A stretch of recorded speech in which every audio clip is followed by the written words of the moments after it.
Reforço confirmado na próxima partida do Fluminense. A gente vai falar bastante sobre isso nesse vídeo aqui. Também falaremos sobre uma mudança, uma novidade muito importante que a Federação do Rio de Janeiro vai implementar nesse Cariocão já. Informações importantes. Além disso, a gente vai falar sobre negociações para a saída, ou melhor, para a não saída de lateral direito do Fluminense. Muita informação nesse vídeo aqui para você ficar sempre muito bem informado, ligado em tudo que acontece com o Fluminense.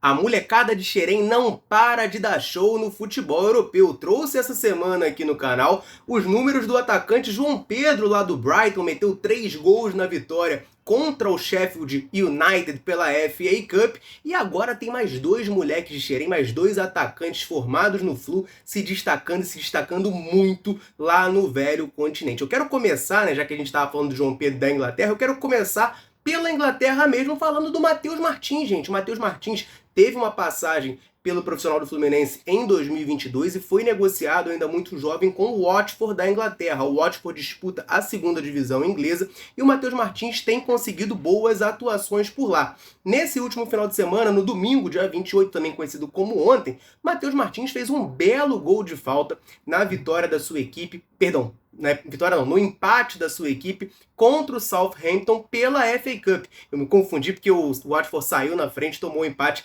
na reta final da partida. Mas o Matheus Martins consegue fazer um belo gol de falta nesse jogo, que terminou empatado em 1-1 entre o Watford e Southampton. Nessa temporada lá no futebol inglês, o Matheus Martins já acumula 29 jogos pelo Watford, com 6 gols e 2 assistências, portanto 8 participações em gol. Tem sido uma peça importante na campanha da equipe inglesa. Quem está se destacando demais é o Evanilson, gente. A gente trouxe algumas informações sobre ele recentemente, porque tem aquela questão do Fluminense ter uma porcentagem da futura negociação do Evanilson e tinha um interesse muito grande de gigantes europeus em tirá-lo do Porto. Isso não vai acontecer, o Evanilson, se for negociado, será só em julho, mas ele segue se destacando lá em Portugal. Ontem teve Porto contra Farense pelo Campeonato Português e o Evanilson meteu mais 2 gols nessa partida, tá? Ele tá comendo a bola, tá metendo gol pra caramba. Com esses 2 gols contra Farense, ele chegou a gols marcados nos últimos 4 jogos do Porto. Ou seja, dos últimos 4 jogos do Porto, o Evanilson marcou gol. E não foi só um em cada jogo não, tá? Contra o Estoril, lá no dia 9 de janeiro, foi 4-0 pro Porto e o Evanilson meteu 3 gols. Depois teve um jogo contra o Braga no dia 14, 2-0 para o Porto, 1 gol do Evanilson.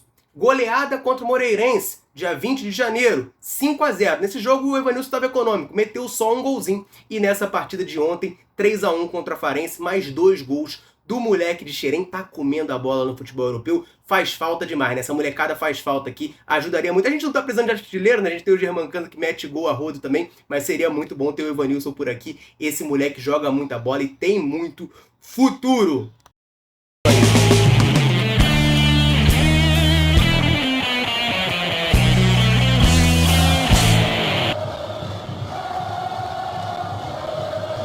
Notícias importantes sobre negociações no mercado da bola, mas nesse caso, gente, poderia ser uma negociação de saída. Eu digo poderia por quê? Porque a informação que tem é que o Fluminense recusou essa proposta, não está interessado em negociar o jogador. Mas vamos por partes aqui, trazendo as últimas informações de maneira cronológica para você, tá? Primeiro de tudo, teve uma informação que saiu lá na Holanda, do jornalista Martin Krabbendam, que é um jornalista holandês, falando que o lateral direito Guga teria sido oferecido ao Feyenoord da Holanda. O Feyenoord é um time tradicional lá na Holanda, o Guga teria sido oferecido a essa equipe. Segundo o jornalista, não seria algo de concreto, não seria um interesse muito concreto do Feyenoord, que não teria inclusive urgência para reforçar a posição, para contratar um lateral direito. O portal Explosão Tricolor conseguiu uma apuração de que o interesse do Fluminense é manter o Guga. O Fluminense não está querendo vender o jogador, não está querendo se desfazer do Guga, então não seria por parte do Fluminense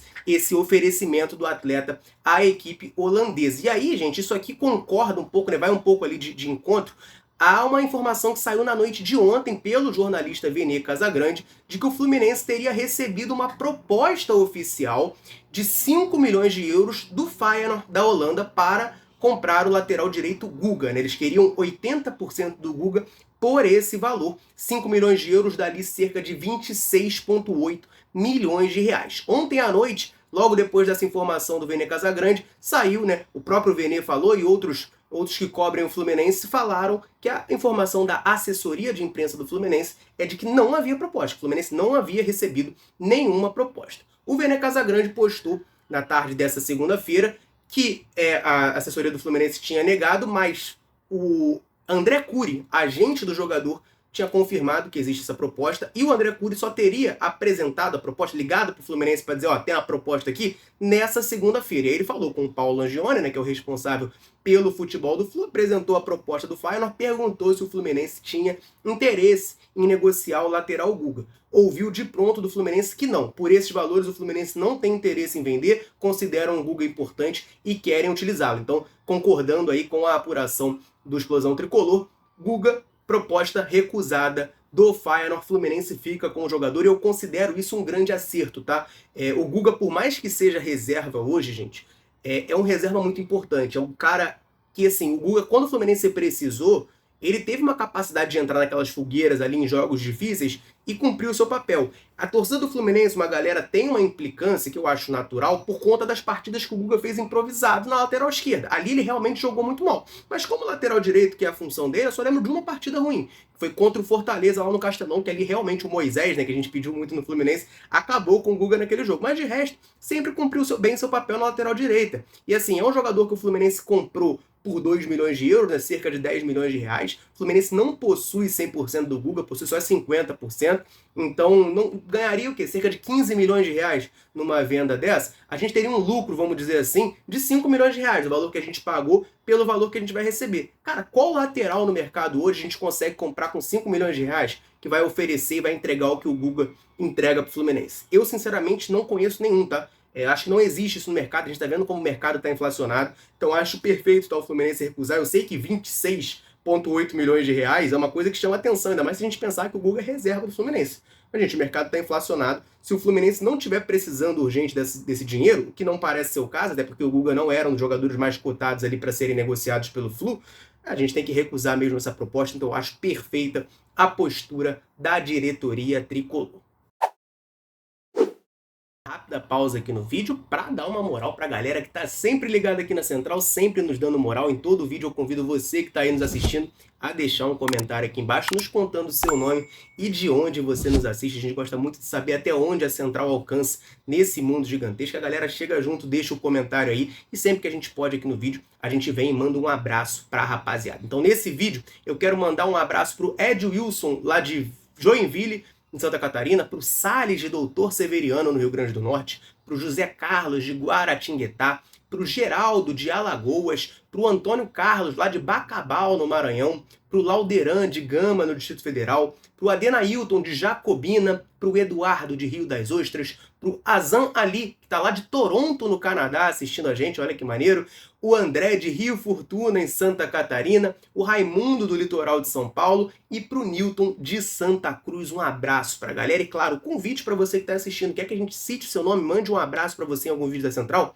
Comenta aí embaixo o seu nome e de onde você está nos assistindo. Combinado? Tem novidade muito importante no Campeonato Carioca, gente. Pois é, a Federação do Rio de Janeiro decidiu que agora no Carioca tem VAR. Mas só tem VAR em jogo de time grande. Que história é essa, gente? Pois é, vamos lá. Quem traz essa informação pra gente é o Bruno Murito, que é setorista do Vasco no Globo Esporte, tá? No GE.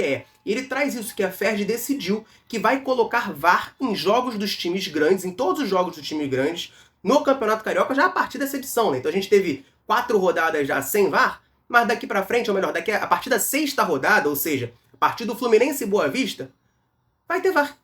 Isso é inacreditável, né? Um campeonato em que alguns jogos tem VAR e outros não. E pior de tudo, o VAR é só para jogo de time grande. Então se tiver um Boa Vista e Bangu, por exemplo, não tem VAR. Mas se for Fluminense e Boa Vista, tem. Gente, que doideira é a Federação de Futebol do Estado do Rio de Janeiro.